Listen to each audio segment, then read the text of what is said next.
Welcome to Back to Fact. Today we're going to talk about one of the most gruesome serial killers in American history, Jeffrey Dahmer. Dahmer murdered and dismembered 17 young men between 1978 and 1991. His crimes were particularly disturbing because they involved cannibalism and necrophilia. If you're not familiar with Dahmer's story, I encourage you to stick around. It's a fascinating and horrifying tale that will stay with you long after you've finished watching this video. But before we get started, I want to ask you a favor. If you like this kind of content, please hit that subscribe button and hit the notification bell so that you'll stay updated every time we upload.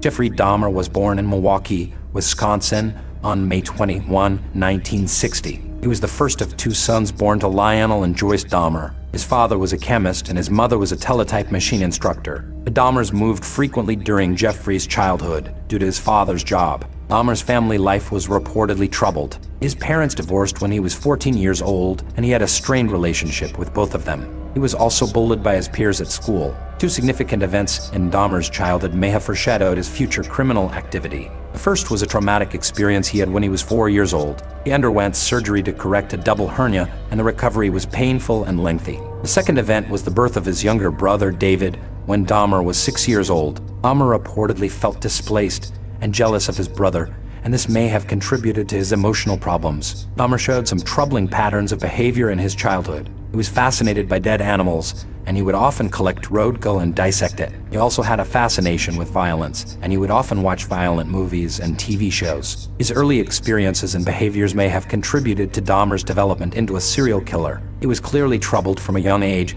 and he had a fascination with death and violence. These factors may have led him to commit the horrific crimes that he did.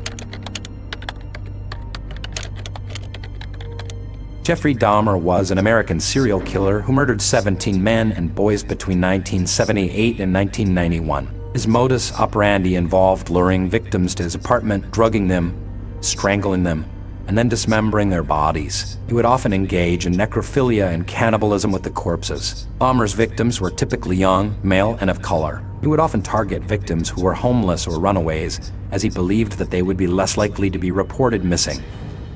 He would also target victims who were intoxicated or otherwise impaired, as he found it easier to control them. Dahmer's crimes were often brutal and sadistic. He would sometimes drill holes in his victims' skulls and inject hydrochloric acid or boiling water into their brains. He would also keep trophies from his victims, such as their skulls, bones, and genitals. Jeffrey Dahmer was arrested on July 22, 1991, after a 19-year-old man escaped from his apartment and reported that he had been drugged and assaulted. When police searched Dahmer's apartment, they found the bodies of 11 men and boys, as well as the remains of several others. The investigation into Dahmer's crimes was complex and challenging. The Milwaukee Police Department had to piece together evidence from multiple crime scenes, and they had to deal with the gruesome nature of the crimes. However, the investigators were able to use a variety of forensic techniques to identify Dahmer and his victims. One of the key pieces of evidence in the case was a Polaroid photograph that Dahmer had taken of one of his victims. The photograph showed the victim's head in a refrigerator, and it was this photograph that led police to Dahmer's apartment. Investigators also used DNA evidence to link Dahmer to the murders. They were able to match Dahmer's DNA to semen found on the bodies of his victims. The investigation into Dahmer's crimes also led to the development of new forensic techniques. For example, investigators used a new technique called photogrammetry to create three-dimensional images of Dahmer's apartment. This allowed investigators to study the crime scenes in detail and to reconstruct the murders. Dahmer was eventually convicted of 15 counts of murder and sentenced to 15 life sentences plus 150 years. He was beaten to death by a fellow inmate in prison in 1994. Dahmer's psychological profile is complex and multifaceted. He was diagnosed with a number of mental disorders, including schizophrenia, necrophilia, and borderline personality disorder. He also had a history of childhood abuse and neglect, which likely contributed to his violent behavior. Dahmer's psychological profile has been the subject of much study and debate. Some experts believe that he was a psychopath, while others believe that he was suffering from a severe mental illness. There is no single answer that can definitively explain Dahmer's behavior, but his psychological profile provides some insights into the factors that may have contributed to his crimes.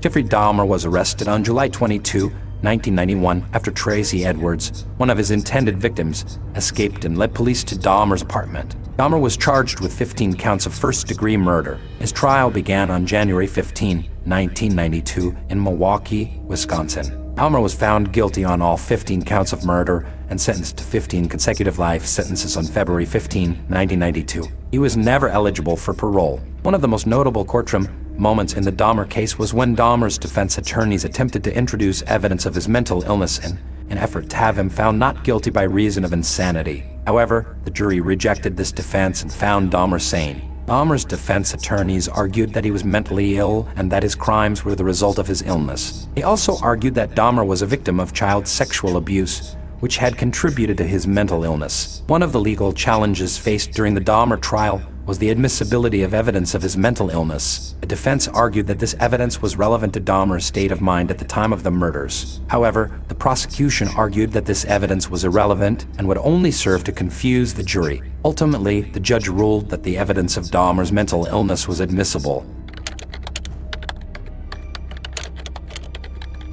Jeffrey Dahmer was a complex and disturbing figure whose crimes have had a profound impact on the public's understanding of serial killers. His case is a reminder of the dangers of untreated mental illness and the importance of vigilance in the fight against serial murder. Dahmer's crimes were particularly gruesome, involving cannibalism and necrophilia. His diagnosis of borderline personality disorder, schizotypal personality disorder, and a psychotic disorder suggests that he was mentally ill, but he was found to be legally sane at his trial. This raises questions about the nature of legal sanity and the limits of our ability to understand and predict criminal behavior. Dahmer's case has also had a significant impact on public policy. In the wake of his crimes, there have been calls for better mental health care and more effective law enforcement strategies to prevent and respond to serial murder. However, there is no easy solution to the problem of serial murder. Dahmer's case demonstrates that even with the best available resources, it is still possible for serial killers to slip through the cracks. In conclusion, Jeffrey Dahmer's case is a reminder that serial murder is a complex and challenging problem. There is no single solution that will prevent all serial murders, but by understanding the factors that contribute to serial murder, we can take steps to reduce its incidence.